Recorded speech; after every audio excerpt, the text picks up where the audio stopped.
Tulungagung, dari IAIN Tulungagung, maupun Bapak Ibu dosen dimanapun yang sedang bergabung dengan webinar ini.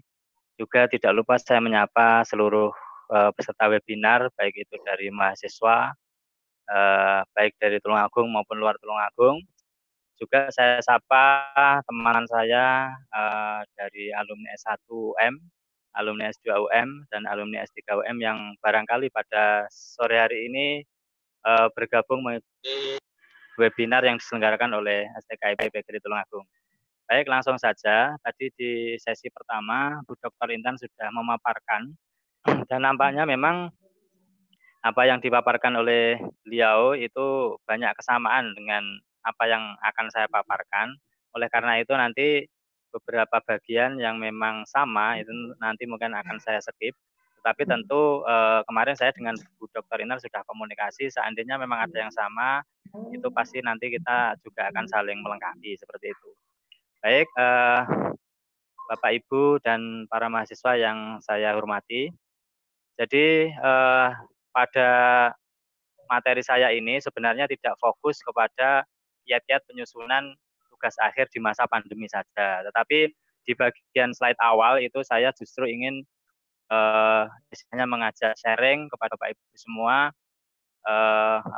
masalah-masalah atau problem-problem terkait penyusunan skripsi ya. Mungkin latar belakang bisa di skip Pak Tommy, langsung ke problem saja. Ya, jadi yang problem yang kelompok A ini adalah ya, yang problem atau kendala yang A ini adalah secara umum. Jadi ini berlaku baik di masa pandemi ini maupun di luar masa pandemi. Problem yang pertama yaitu biasanya mahasiswa itu ya kesulitan menentukan topik atau ide serta pendekatan penelitian yang akan dilaksanakan.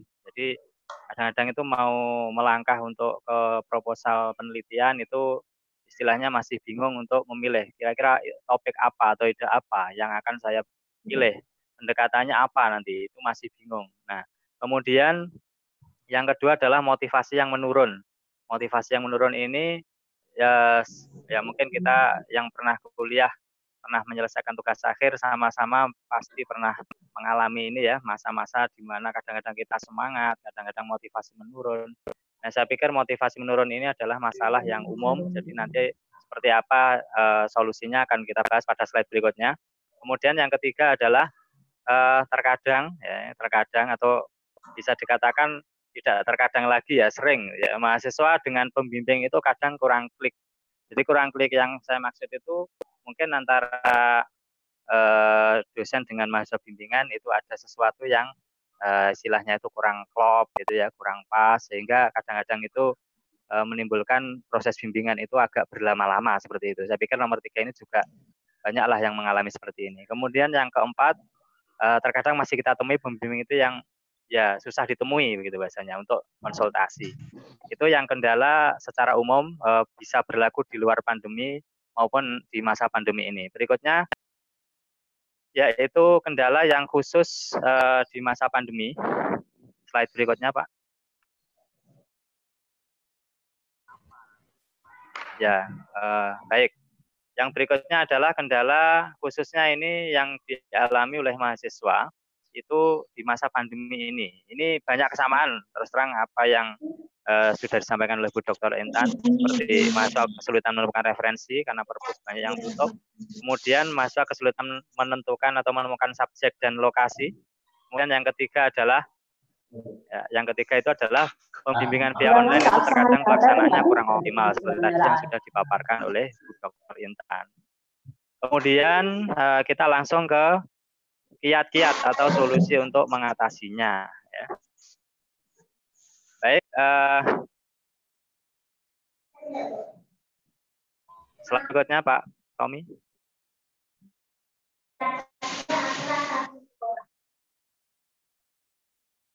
Halo. Halo, ya Pak. Halo Pak Tommy, slide berikutnya. Ini operatornya Bu Yepi ini Pak. Slide A1. Mariano.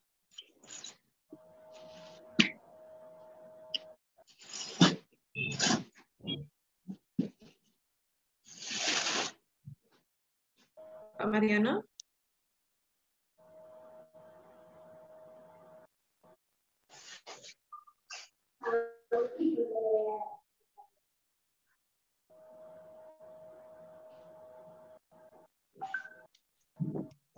Halo Bu Yabi. Nggih. Slide yang Nggih, ini Pak mohon maaf. Mariano. Ya, terputus ya sampai sini, betul. Nah, mohon maaf tadi koneksinya terputus. Suara saya terdengar jelas mboten Bu nih? Cukup jelas, Pak. Cukup jelas ya. Ya, jadi sebelumnya mohon maaf ini karena memang di rumah kami ini memang sinyal ini kadang-kadang kuat, kadang-kadang agak lemah. Baik, saya lanjutkan. Jadi untuk mengatasi kesulitan yang pertama, yaitu kesulitan menentukan topik atau ide. Ini sebenarnya bisa didesain juga oleh prodi atau prodi ya, program studi atau jurusan ya. Itu kan pada saat semester 1 sampai dengan semester 5 itu kan mahasiswa itu ada mata kuliah, kalau kita kelompokkan itu ada 3, ada mata kuliah pedagogis, misalnya ada landasan pendidikan, strategi belajar mengajar dan lain-lain. Kemudian ada mata kuliah konten, itu sesuai dengan prodi masing-masing.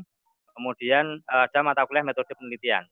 Nah, sebenarnya kalau ingin topik atau ide itu cepat ditemukan, itu ketika mahasiswa menempuh mata kuliah yang notabene di dalamnya itu tentu akan ada tugas-tugas ya, misalnya menyusun misalnya diskusi, maka sejak awal itu teman-teman itu seharusnya memang sudah mulai istilahnya mengidentifikasi kira-kira topik apa yang menurut teman-teman itu menarik ya.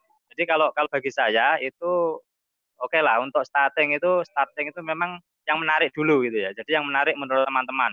Nah, tapi nanti apakah yang menarik itu pasti yang akan kita angkat belum tentu juga, karena nanti yang menarik itu harus kita uji coba dulu di lapangan di studi pendahuluan.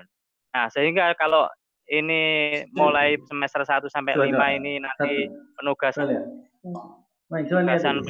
sudah diarahkan ke ide penelitian, maka nanti targetnya ya, itu semester 5 akhir untuk mahasiswa S1 dan semester 2 akhir untuk mahasiswa S2 itu seharusnya sudah mempunyai proposal penelitian yang nantinya akan segera diseminarkan di semester 5 akhir itu atau di semester 6 awal.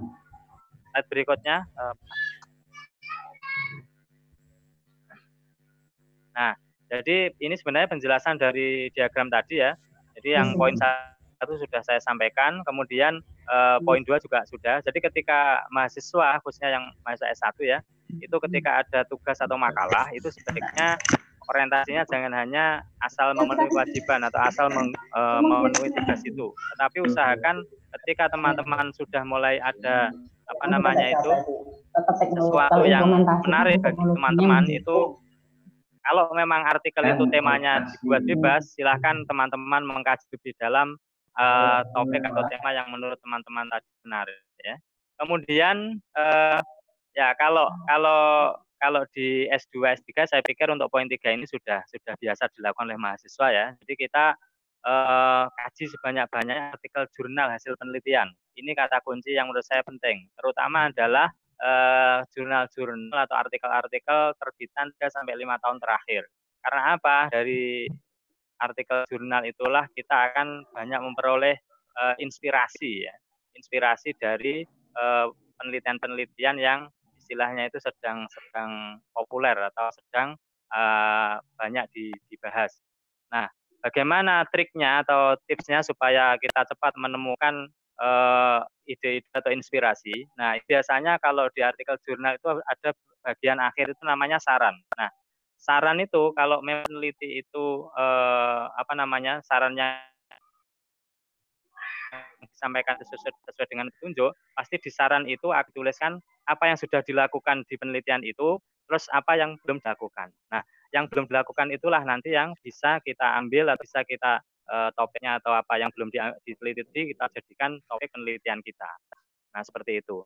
Kemudian ini yang sering terjadi di masa S1 ya, itu biasanya ini pengalaman saya membimbing, itu ketika mahasiswa seminar proposal, itu ternyata judul-judul yang diajukan, itu ya dapat dikatakan 80% lebih itu mirip-mirip dengan skripsi kakak tingkat.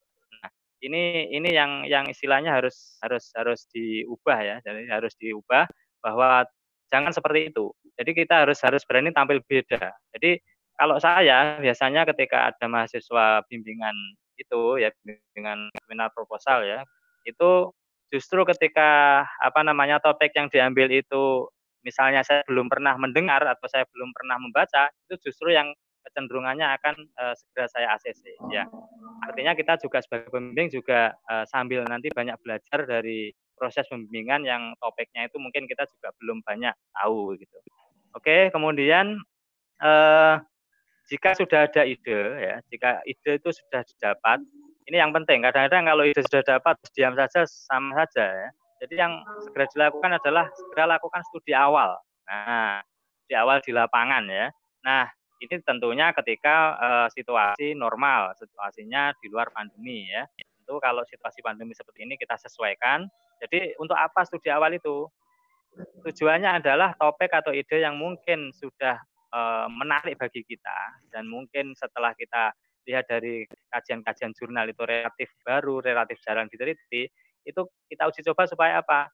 Kita tahu nanti di lapangan atau di tempat kita penelitian itu benar-benar bisa sesuai harapan atau enggak. Jangan-jangan jurnal yang kita kaji itu dari luar negeri lalu kita akan aja di sini bisa jadi itu tidak cocok. Makanya kita lakukan studi awal. Dan yang berikutnya ya, ini yang tidak kalah pentingnya adalah segera tulis ya, itu tersebut ke dalam proposal. Jadi kalau sudah punya ide, kemudian sudah studi awal, di situ sudah ada nampak tanda-tanda bahwa di lapangan itu memang muncul apa yang ada di topik atau ide-ide kita itu, maka segera tulis ke dalam proposal. Kalau tidak ditulis ya sama saja bohong ya, nanti tidak akan segera selesai begitu. Oke, berikutnya adalah yang kedua ya, motivasi yang menurun. Ya. Slide berikutnya, Pak Tommy. Jadi kalau ada di antara kalian atau di antara mahasiswa ya, ini yang sedang moodnya atau motivasinya menurun, apa yang harus dilakukan? Nah ini kalau menurut pengalaman saya dan juga pengalaman baik jadi sebagai mahasiswa maupun ketika memotivasi mahasiswa bimbingan ya. Jadi ketika motivasi kita sedang turun, itu justru kita itu jangan istilahnya itu tidak pernah ke kampus sama sekali. Jadi justru ketika motivasi menurun itu usahakan sesering mungkin ke kampus. Walaupun mungkin kalau mahasiswa yang sedang menyelesaikan tugas akhir, itu kan mungkin tidak ada mata kuliah ya. Nah, mungkin ke kampus itu ngapain? Nah, mungkin bisa ke perpus, bisa diskusi dengan teman sejawat yang sama-sama sedang menyelesaikan tugas akhir ya. Atau bahkan kita bisa menjadi supporter teman-teman yang sedang ujian. Saya pikir ini penting. Jadi ketika kita melihat teman-teman seangkatan itu ujian, itu pasti kita akan termotivasi. Ya. Kapan kita seperti teman yang ujian itu, seperti itu. Dan ini yang dulu pernah saya rasakan seperti Bu Intan ini adalah di tingkat saya, tetapi lulusnya lebih cepat daripada saya. Nah ini salah satu motivasi saya akhirnya bisa segera menyelesaikan tugas akhir itu ya melihat teman support dari teman-teman yang ujian bahkan termasuk adik tingkat gitu ya. Kemudian sama seperti yang disampaikan oleh pemateri sebelumnya dibentuk grup WA ya atau sejenisnya sesama mahasiswa dan mungkin mahasiswa dengan dosen pengampu ya. Jadi kalau sama mahasiswa itu mungkin karena di masa pandemi seperti ini kan tidak bisa kita karena harus social distancing itu kan kita tidak bisa bertemu langsung ya, maka forum diskusinya itu bisa kita alihkan lewat grup WA ya. Ini khusus yang pada masa pandemi. Kemudian, nah ini untuk dosen pembimbing ya. Jadi kalau kita tahu bahwa mahasiswa kita motivasinya sedang menurun, itu kita harus sering-sering memberikan motivasi ke mahasiswa, baik itu lewat grup WA atau japri ke mahasiswa yang kurang aktif bimbingan seperti itu. Jadi mohon maaf ini pengalaman saya pribadi, ketika kita sedang tidak mood, ketika kita sedang istilahnya itu semangat turun, itu ternyata ketika ada pembimbing itu yang ya dapat dikatakan sebenarnya hanya itu hello gitu. Assalamualaikum, gimana kabar disertasinya, gimana kabar tesisnya, itu ketika ada pesan seperti itu menjadi semangat tersendiri gitu ya. Jadi kalimat dari dosen pembimbing gimana kabar tesis atau disertasinya atau skripsinya itu ternyata kalimat yang singkat itu sudah menjadi semangat tersendiri untuk kita bangkit untuk melanjutkan penulisan tugas akhir itu. Itu pengalaman saya seperti itu. Nah, sehingga jadi ketika kita jadi dosen pembimbing, mohon untuk tidak bosan-bosan, tidak waleh-waleh, jadi harus telaten bahwa mahasiswa itu memang beragam, jadi harus kita motivasi seoptimal mungkin. Berikutnya adalah, nah ini bagi yang ada masalah antara mahasiswa dengan pembimbing ini kurang klik. Jadi begini, kadang-kadang kurang klik itu bisa terjadi karena banyak faktor ya. Mungkin faktor yang pertama memang ya perbedaan persepsi itu biasa. Yang kedua mungkin faktor ketidakkontinuan kita dalam bimbingan, itu juga bisa. Jadi ketika misalnya kita itu bimbingan bisa rutin, misalnya tiap minggu sekali atau seminggu 2 kali, itu pasti akan nyambung apa yang ide-ide kita dengan pembimbing itu akan nyambung. Tetapi manakala kita bimbingan itu istilahnya tidak rutin, tidak istiqomah, maka mungkin pembimbing itu karena yang dibimbing juga banyak, tidak hanya kita saja, mungkin juga lupa. Akhirnya sering terjadi miskomunikasi. Ini siapa? Ini materinya sampai di mana? Kadang-kadang seperti itu. Jadi kuncinya adalah sering-sering berkonsultasi dan berkomunikasi dengan pembimbing supaya mengurangi kekurang klikan tadi. Kemudian kalau dari sisi dosen pembimbing, jadi ini memang saya buat berimbang ya, dari mahasiswa seperti itu. Kemudian kalau dari sisi dosen pembimbing itu, ya tadi kita harus memahami karakteristik mahasiswa bimbingan yang beragam. Nah, mahasiswa itu kemampuannya beragam, kemudian kesibukannya juga beragam. Nah, kadang-kadang kalau kita itu istilahnya menyamakan, bahkan kalau menyamakan dengan posisi kita yang mungkin Bapak Ibu dosen ini ada yang sudah doktor ya, sudah magister ya, bahkan mungkin ada yang sudah profesor, itu ya nggak bisa gitu. Jadi mereka terutama yang masih saat itu tentu akan berbeda dengan yang sudah lulus S3 pola pikirnya. Kemudian untuk program studi, ya program studi ini hanya memfasilitasi pertemuan rutin. Ya misalnya kalau tidak bisa 1 minggu sekali, bisa 1 bulan sekali lah. Itu pertemuan rutin itu antara siapa saja, antara dosen pembimbing, mahasiswa, dan pengelola prodi. Jadi ketua atau sekretaris program studi.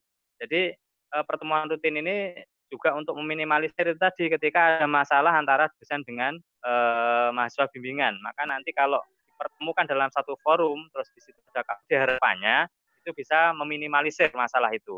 Nah, pertemuan rutin antara dospem mahasiswa dengan pengelola prodi ini juga sekaligus nanti menjadi solusi untuk masalah yang keempat. Masalah yang keempat itu tadi ada dosen yang diajak bimbingan itu kadang-kadang sulit ditemui. Nah, ini nanti kalau dari prodi itu mengagendakan pertemuan rutin, nah mau tidak mau kan dosen yang sulit ditemui itu minimal ada ini pertemuan mahasiswa.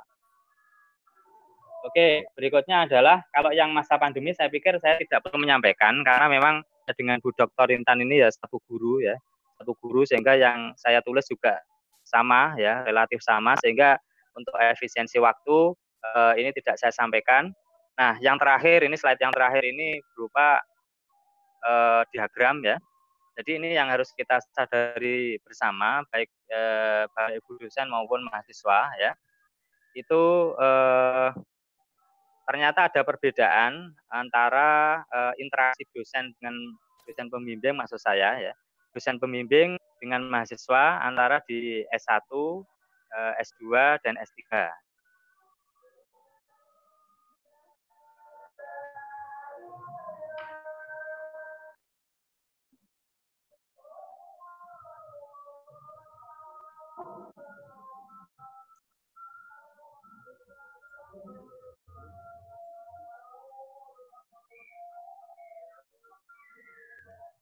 Mariana? Terputus? Lagi seperti Mbak Mariana. Terputus lagi ya Pak Tomingge? Bisa bergabung? Nanti slide terakhir bisa dilanjutkan kalau sudah gabung lagi.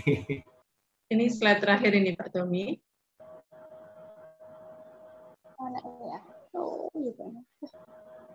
Slide terakhir terkait dengan interaksi dosen pembimbing dan mahasiswa ini Pak Tommy.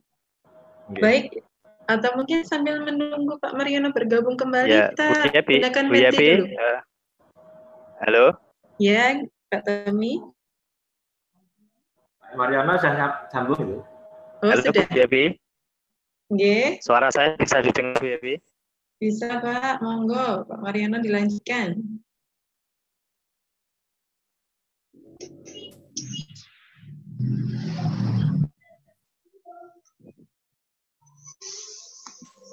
Halo Bu Yebi. Iya Pak Mariano. Silakan dilanjut Pak Mariano.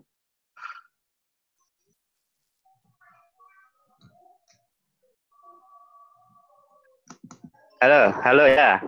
Ya. Oke, ini slide terakhir Bu ini. Ya. Ya, betul Pak. Oke. Mohon maaf koneksinya terputus lagi. Ini salah satu kendala ya. Ternyata sinyal itu sangat berpengaruh terhadap kelancaran kegiatan daring seperti ini. Ini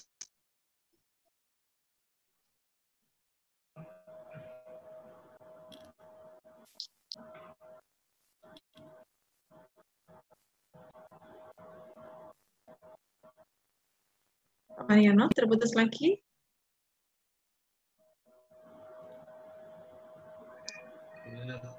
Terus lagi sepertinya.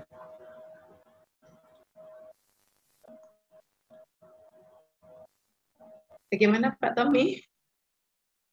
Mungkin bisa ke Menti dulu Bu Yepi.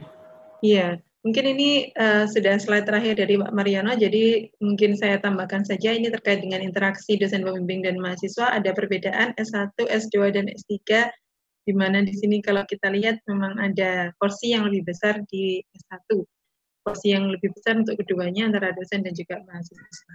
Pak Tommy, saya lanjut ke Menti terlebih dahulu sambil menunggu koneksi dari Pak Mariono untuk bisa bergabung kembali.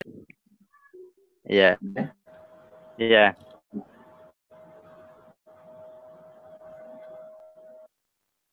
Ya, Bapak Ibu, kita coba ini bergabung. Sudah bisa. Ini tadi. Halo.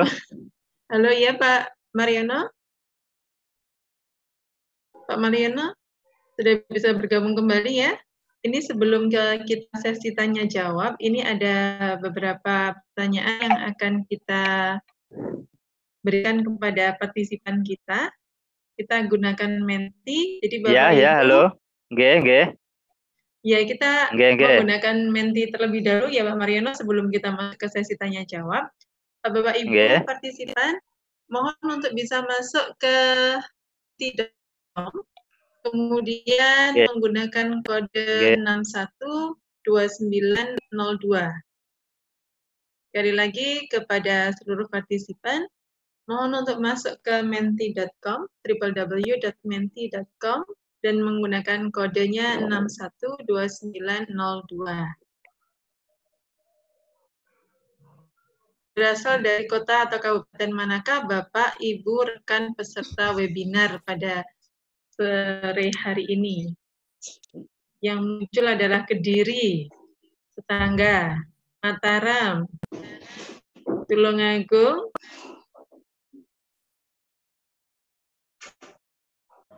yang paling besar itu berarti yang paling banyak itu Bu Yepi. Nggih, Mbak Tommy. Paling banyak dari Tulungagung sepertinya. Malang, ternyata dari Malang juga ada Pak Tommy. Malang ada juga ya.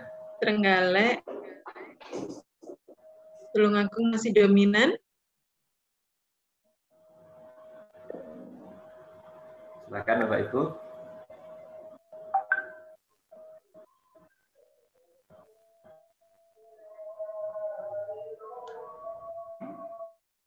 Perak itu mana Perak itu ya? Jombang ya? Perak Jombang atau Tanjung Perak maksudnya? Ada dari Ngawi, dari Lombok Timur. Luar biasa ini dari seluruh Indonesia jadi. Iya, yang Malaysia tadi kok belum masuk ya Pak Tommy ya? Tadi ada yang dari Malaysia juga belum masuk ini. Dari Palembang ternyata juga ada yang bergabung Pak Tommy. Itu yang dari Perak itu Malaysia Bu. Oh, Malaysia. Oh ya. Terima kasih Perak Malaysia ya Pak.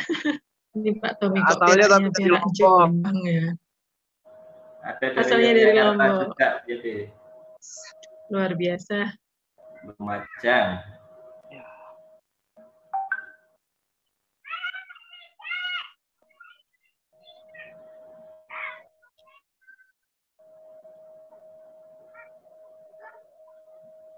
Ini jumlah respondennya berapa ini Pak Tommy yang sudah memberikan? Saat ini yang sudah masuk 37. 37 ya. 37 yang paling besar memang dari Tulungagung ini. Dari tuan rumah. Dari Sidoarjo. Sumbawa Barat. Luar biasa. Bapak Ibu, jangan lupa nanti kalau ada sesi webinar berikutnya untuk juga bisa bergabung. Nanti mungkin di akhir sesi Bu Yeti bisa menyampaikan, nanti masih ada agenda lagi ya. Iya, iya Pak Tommy. Agenda ini sudah ada 42 yang memberikan respon Pak Tommy. Ada 42 yang memberikan respon, 44 dari 130 peserta. 137 responden atau partisipannya. 137 yang sekarang ini. Kalau berdasarkan data yang mendaftar itu ada 168. Saya cek sebelum kita mulai tadi Pak Tommy. Ya. Di YouTube ini ada 30-an yang gabung. Oke, mungkin cukup Bu ya untuk yang ini. Oke, Pak Tommy, mungkin kita bisa lanjut. Atau masih ada terus ini yang masuk ini? 47, oke. Oke. Masuk. 49. 50. Belum ada yang mengalahkan Tulungagung ini. Tuan rumah soalnya ini. Tuan rumah soalnya. Malaysia cuma 3 ini Pak. ada ya luar biasa. Sudah luar biasa ini, yang Malaysia juga ikut bergabung ini. Internasional berarti ini Pak Tommy ya. Webinar internasional. Bagaimana Pak Tommy? Oke. Berikutnya ini Bu Yeti. Iya, tuliskan asal institusi. Satu lagi ya. Bapak Ibu. Bapak Ibu, rekan peserta webinar dengan kode 6129. Bukan nama kota tapi nama institusi Bapak Ibu ya. Nama institusinya. Universitas Masa. Oh, Universitas Islam Malang.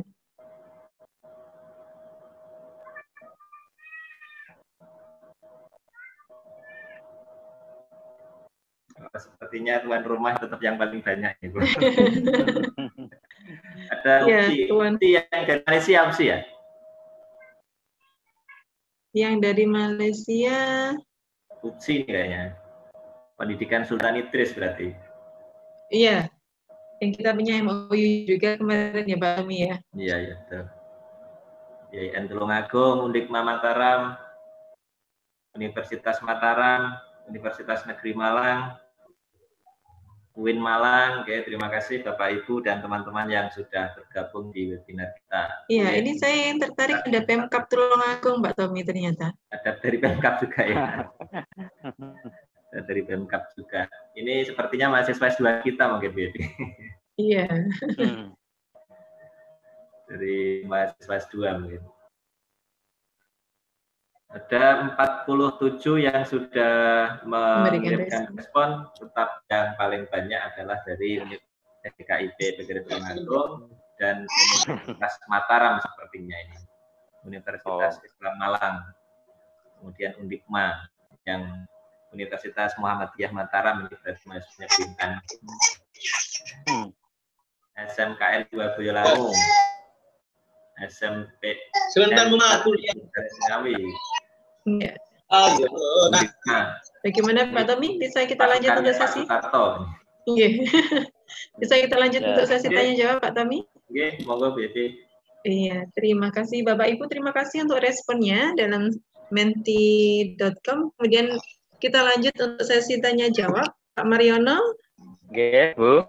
Kita kembali lagi Pak Mariono. Ini sudah ada beberapa pertanyaan yang sudah masuk di dalam chat.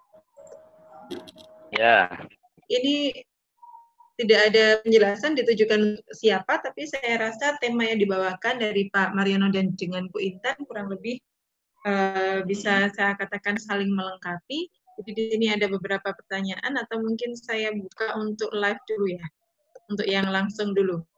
yang ingin bertanya secara langsung bisa menuliskan di chat. Kira-kira ini siapa yang mau bertanya dengan langsung? Silakan. Halo, bisa Assalamualaikum. di chat. Waalaikumsalam.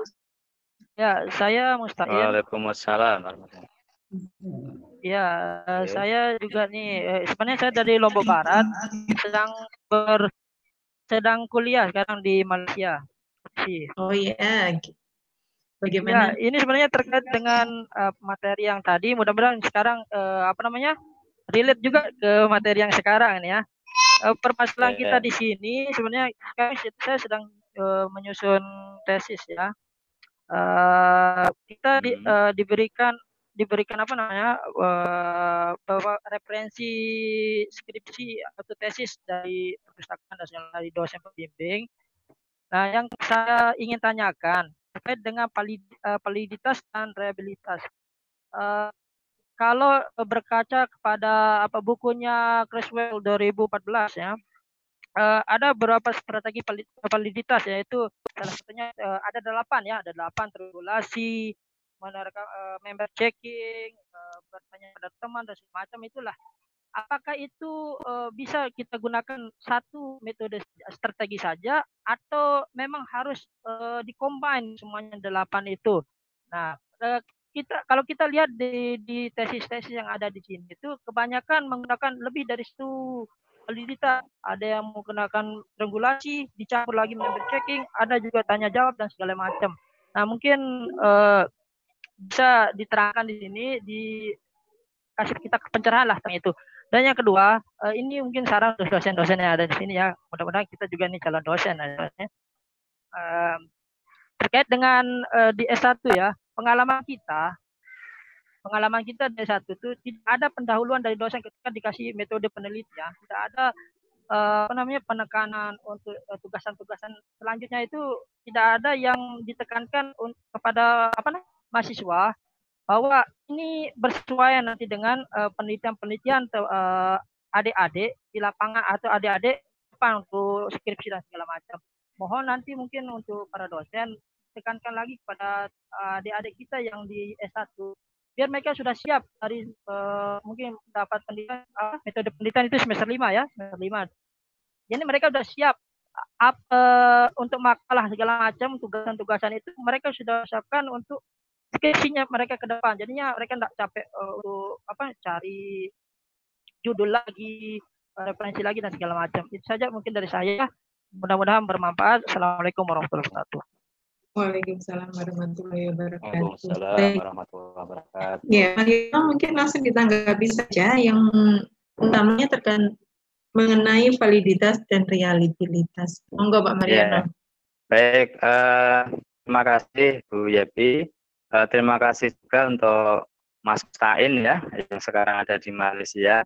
Jadi sepertinya yang ditanyakan tadi adalah kriteria validitas untuk yang penelitian kualitatif ya. Jadi ada map of checking, ada triangulasi. Sepertinya adalah pengecekan keabsahan data atau kalau dalam istilah kuantitatif itu validitas ya. Jadi kriteria pengecekan keabsahan data itu memang ada beberapa. Tadi disebutkan ada ya kalau di bukunya Creswell itu. Apakah itu dipakai semua atau boleh memakai salah satu atau beberapa?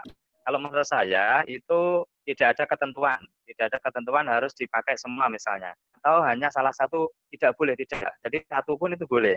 Tetapi secara logika itu ketika di situ ditawarkan ada beberapa metode, ada beberapa pilihan, itu kan misalnya dari 8 itu kita memilih 3 gitu ya. Maka tentu itu lebih baik daripada yang hanya memilih satu. Misalnya ada yang hanya triangulasi, tapi yang lain itu triangulasi sekaligus pengecekan teman sejawat, sekaligus panjangan keikutsertaan lokasi penelitian. Nah, jadi artinya itu tidak harus ke-8-8-nya dilakukan, tetapi seandainya dilakukan lebih dari satu itu akan lebih baik. Itu jawaban singkat saya.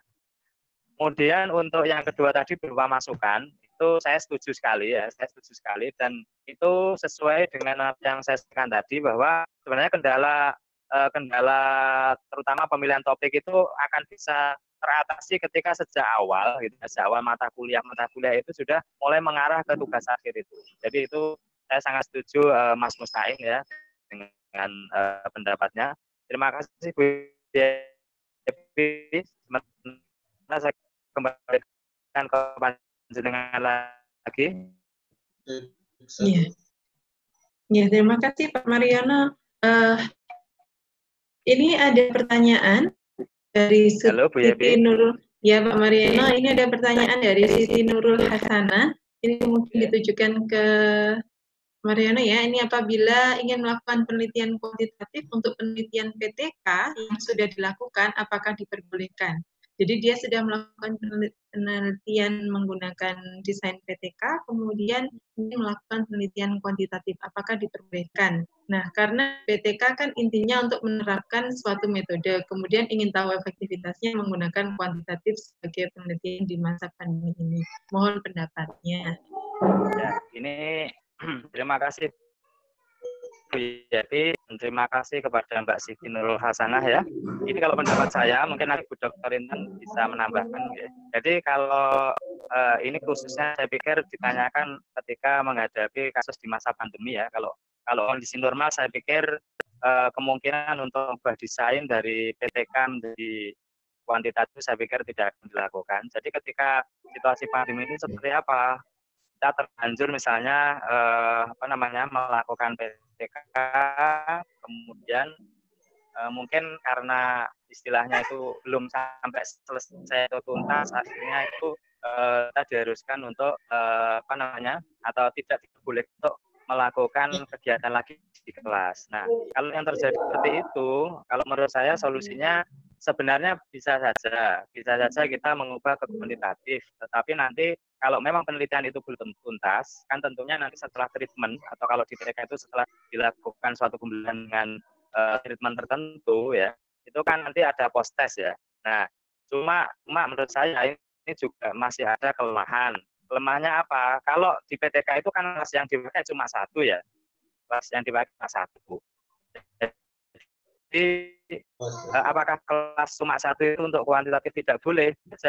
Jadi cuma pakai satu kelas itu kan berarti kita nanti hanya membandingkan arah pretest jadi sebelum diberikan treatment kemudian dengan post test. Jadi pretest dan post test yang dibandingkan. Nah, kan kalau eksperimen itu menurut saya yang lebih ideal itu kan bukan seperti itu, tetapi kita ada dua kelas ya, satunya nanti untuk kelas eksperimen dan yang satunya untuk kelas kontrol. Yang satunya kita berikan treatment tertentu, yang lainnya itu treatment yang biasa dilakukan. Treatment tertentu yang saya maksud adalah mungkin pembelajaran atau metode pembelajaran relatif baru. Nah, baru kita lihat di post test, nanti yang kita bandingkan post test dari kedua kelas.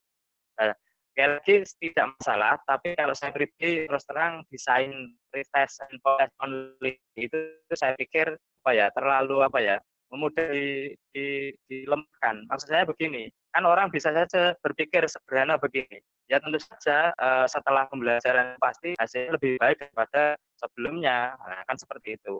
Jadi pada prinsipnya desain kualitatif memang ada ya seperti itu, tapi memang kalau ingin lebih ideal ya tidak seperti itu. Tapi pada prinsipnya kalau menurut saya ya, di masa pandemi ini memang satu yang harus ya mahasiswa ya. Jadi mahasiswa itu kita permudah saja karena memang situasinya tidak bisa kita buat untuk menjadi ideal seperti itu Bu Yebi. Saya kembalikan ke panjenengan. Ya, terima kasih Mariana. Mariana sebenarnya masih banyak pertanyaan yang muncul di chat. Yeah. Ya, ini ada dari Mbak Tri Chandra yang terkait bagaimana apabila terjadi tidak klik antara dosen dan mahasiswa. Kemudian ada juga yang menanyakan dari tadi ini pada slide terakhir tadi terlihat irisannya S1 sampai dengan S3 itu semakin kecil. Yeah. Itu memang idealnya konsultasi terhadap dosen seperti itu atau bagaimana Pak? Nah, itu mungkin sebagai pertanyaan terakhir yang kita bahas. Untuk yang lainnya mungkin nanti bisa mendapatkan respon langsung dari Pak Mariono. Kan Pak Mariono. Ya. Terima kasih Bu Yati. Jadi terima kasih partisipasi dan atensi dari para peserta semuanya. Tentunya memang dengan keterbatasan waktu tidak bisa semua pertanyaan kita jawab ya. Nanti mungkin kalau ingin diskusi lebih lanjut bisa nanti minta kontak person ke panitia webinar ya, nanti istilahnya bisa kita diskusi lewat WA atau lewat video call seperti itu. Baik, dua pertanyaan terakhir. Yang pertama dari Bu Tri Chandra ya. Mohon maaf yang dari Bu Tri Chandra itu tadi gimana Bu Yepi pertanyaannya? Apakah ada saran jika terjadi tidak klik dengan dosen pembimbing? Tadi sebenarnya sudah kita bahas. Ya, sudah kita bahas. Jadi intinya, jadi Putri Chandra ini adalah salah satu teman sekelas saya waktu S1 ya. Terima kasih Putri Chandra sudah memberikan pertanyaan. Jadi kalau menurut saya, ini kan masalah kekurangan klikan dosen dengan pembimbing, dosen dengan mahasiswa ini kan hal yang biasa. Makanya memang kita mengakui atau tidak itu di mana-mana ya jadi seperti itu. Salah satu solusinya memang harus banyak komunikasi, baik itu mahasiswa secara pribadi, sering-sering, justru sering-sering aja. Kita itu sebagai dosen ini kan punya pengalaman ya. Udahlah mahasiswa yang sebandel apapun atau sesulit apapun dibimbing, asalkan mereka rajin atau sering-sering ke kita, atau lama-lama kita luluh juga, istilahnya kan seperti itu. Jadi saya pikir kerajinan, keistiqomahan, kerutinan itu pasti akan mengikis klik-klik yang kurang klik antara dosen dan mahasiswa. Yang kedua memang harus difasilitasi prodi tadi, bahwa memang harus ada forum pertemuan yang khusus di situ memang mempertemukan antara dosen, mahasiswa, dan pengelola prodi. Kemudian untuk pertanyaan yang terakhir, dari Bu siapa tadi Bu? Dari Izati Diah Koirina. Oh ya, ini kalau tidak salah mungkin alumni dari IAIN Tulungagung kalau melihat namanya, atau mungkin dari STKIP. Pokoknya nama ini saya tidak asing ya. Untuk Izati yang sekarang S2 di STKIP Pak. Oh. Ya, berarti pas ya. Ya, jadi gambar yang tadi saya terus koneksinya itu sebenarnya gambaran bahwa memang yang harus kita sadari ketika kita masih S1 itu irisannya kan itu terlihat besar ya, artinya dosen dengan mahasiswa besar. Itu artinya apa? Ketika siswa S1 itu menyusun skripsi, itu istilahnya bantuan-bantuan, kalau dapat dikatakan bantuan, atau intervensi, atau mungkin ya fasilitas yang diberikan dosen ke mahasiswa itu masih cukup besar, walaupun di situ tidak full ya. Kalau full itu di matematika kan dua himpunan yang sama, ini kan himpunannya beririsan ya. Jadi di situ memang seperti itu. Nah, ketika S2 semakin berkurang, artinya apa? Berarti S2 itu kemandiriannya harus lebih dari S1. Artinya tetap dosen itu tidak bisa melepas mahasiswa menyusun tesis, tetapi memang proporsi intervensi dari dosen itu akan berkurang di S2. Terlebih di S3. Di S3 itu nyaris ya, irisannya itu kecil sekali. Artinya apa? Ya namanya mahasiswa itu tetap kan dari orang yang lebih ahli ya. Tetapi untuk S3 memang kalau kita lihat itu lebih kecil lagi dibandingkan S2 seperti itu. Ya, demikian Bu Yepi mungkin tanggapan saya. Ya, terima kasih Pak Mariono.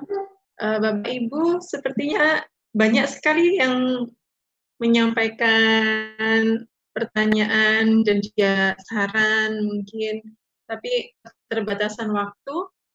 Sekarang sudah menunjukkan pukul 15, memang target kita bahwa webinar ini kita selesaikan sampai dengan pukul 15, dan ini ada satu pertanyaan, materi bisa diakses di mana ya? Nanti akan kami perbarui sistemnya, jadi nanti akan ada pemberitahuan atau mungkin bisa mengunjungi websitenya STKIP, nanti akan kami post untuk materi kita hari ini, termasuk juga nanti saya berikan kontaknya untuk Pak Mariono dan Bu Intan. Mungkin Bu Intan tidak keberatan ya, nanti kalau misalkan saya share kontaknya panjenengan, biar nanti yang masih punya unek-unek ini bisa disampaikan langsung kepada panjenengan. Baiklah Bapak Ibu, tidak terasa 2 jam sudah pelaksanaan webinar kita hari ini. Pak Tommy, mungkin sebelum saya tutup, ada yang ingin disampaikan? Terima kasih Bu Yeti, kemudian terima kasih Pak Mariono, Bu Intan atas sharing pengetahuan ilmu yang luar biasa hari ini bisa kita simak bersama. Dan untuk teman-teman mahasiswa, saya yakin apa yang disampaikan oleh Pak Mariono, kemudian Bu Intan tadi itu saya yakin pasti banyak sekali guna dan manfaatnya gitu ya. kita berdoa bersama, mudah-mudahan teman-teman mahasiswa yang saat ini menyelesaikan skripsi, baik itu mahasiswa S1 ataupun tesis untuk mahasiswa S2 atau teman-teman dosen yang saat ini sedang melaksanakan penelitian, mudah-mudahan tetap diberikan kelancaran untuk menyelesaikannya. Dan Bapak Ibu jangan lupa nanti masih ada sesi webinar berikutnya, jadwalnya yang tahu Bu Yepi, nanti disampaikan Bu Yepi, disampaikan untuk jadwal berikutnya kapan. Kemudian sesi webinar ini di STKIP masih akan kita laksanakan sampai nanti setelah Hari Raya Bapak Ibu, masih akan kita laksanakan. Dan apabila mungkin Bapak Ibu merasa ada topik yang diperlukan atau topik yang dikehendaki terkait dengan webinar, mungkin bisa tuliskan di komentar gitu ya, ya. Kira-kira topik webinar apa yang dibutuhkan oleh Bapak Ibu sekalian, nanti akan kita coba mencari narasumbernya terkait dengan topik itu, kira-kira siapa narasumbernya dan akan dilaksanakan. Mungkin itu, terima kasih sekali lagi untuk Bu Intan dan Mariono dan teman-teman. Ya, sama-sama. Hari ini, mudah-mudahan kalau boleh kita bertemu di kesempatan berikutnya. Saya kembalikan kepada Bu Yeti. Akhirul kalam. Assalamualaikum warahmatullahi wabarakatuh. Waalaikumsalam warahmatullahi wabarakatuh. Assalamualaikum warahmatullahi wabarakatuh. boleh sedikit Pak mau bertanya. Kak.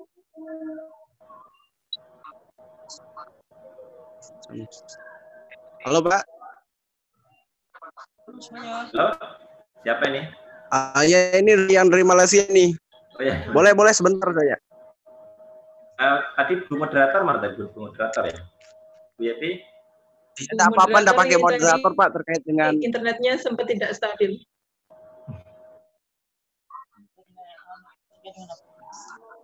Halo Pak. Ya. Bentar ini. Terkait dengan kalau misalnya nanti ada lagi web ini apa namanya latihan daring seperti ini, kami kan kesusahan nih. Ini pun kami dapat informasi dari kawan. Kira-kira kalau misalnya untuk dapat informasi kapan pelaksanaan kembali, kami bisa membuka aksesnya di mana supaya kami juga ingin tetap mengikutinya. Itu yang pertama. Kemudian yang kedua ini kawan-kawan bertanya terkait dengan sertifikatnya seperti apa dia Pak? Oke, terima kasih. Ini Bu Yepi mungkin belum masih ada masalah saya sampaikan. Tadi Mas Awal Nur tadi ya yang bertanya ya? Ya saya Satriadi Pratama. Oh ya. Jadi untuk agenda webinar kita nanti bisa diakses di Instagramnya STKIP maupun website STKIP Mas. Yang alamat websitenya di STKIP PGRI Tulungagung ACID. Kemudian untuk Instagramnya nanti bisa diakses, di search saja STKIP PGRI Tulungagung. Nanti akan kita share di sana untuk agenda berikutnya. Untuk agenda berikutnya ini ada lagi hari Rabu, nanti Bapak Ibu hari Rabu tanggal 20 kalau tidak salah hari Rabu itu ya. Ada webinar terkait dengan penyusunan buku dari hasil penelitian. Jadi kalau hari ini kita berbicara tentang penelitian, nanti hari Rabu itu ada lagi penyusunan buku dari hasil penelitian. Pembicaranya adalah Bapak Dr. Naim dari IAIN Tulungagung, Kepala LP2M IAIN Tulungagung. Beliau sangat produktif menyusun banyak buku, aktivis kepenulisan gitu. Nanti akan kita undang, kita ada diskusi hari Rabu. Nanti monggo yang silakan yang punya waktu, meluangkan waktunya nanti hari Rabu bisa join lagi. Alamatnya masih tetap, alamat Zoom-nya masih tetap, alamat YouTube-nya masih tetap, cuma alamat registrasinya yang nanti akan jadi kalau di flyernya sudah ada, jadi di flyernya sudah ada alamat registrasinya. Untuk sertifikatnya nanti akan kita kirimkan bentuknya sertifikat sesuai dengan data pendaftar yang ada di form registrasi ya. Jadi sudah kita sediakan form registrasi, silakan yang belum ngisi silakan mengisi. Nanti akan kita kirim via email, termasuk mungkin nanti materinya juga akan kita share selain di website juga nanti mungkin akan kita kirimkan melalui email beserta dengan sertifikatnya.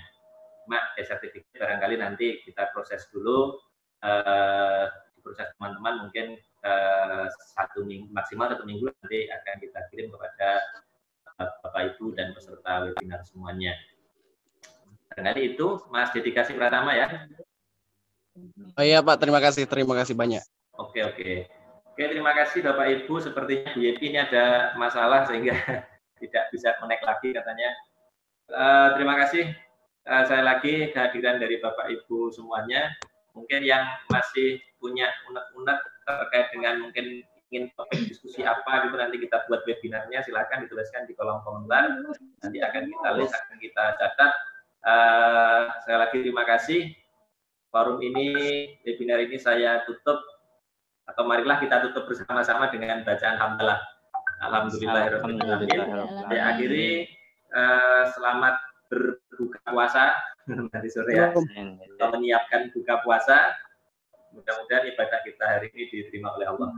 Assalamualaikum warahmatullahi wabarakatuh. Terima kasih. Waalaikumsalam warahmatullahi wabarakatuh. Terima kasih Aryono, Gwita. Nggih, Pak. Nggih. Website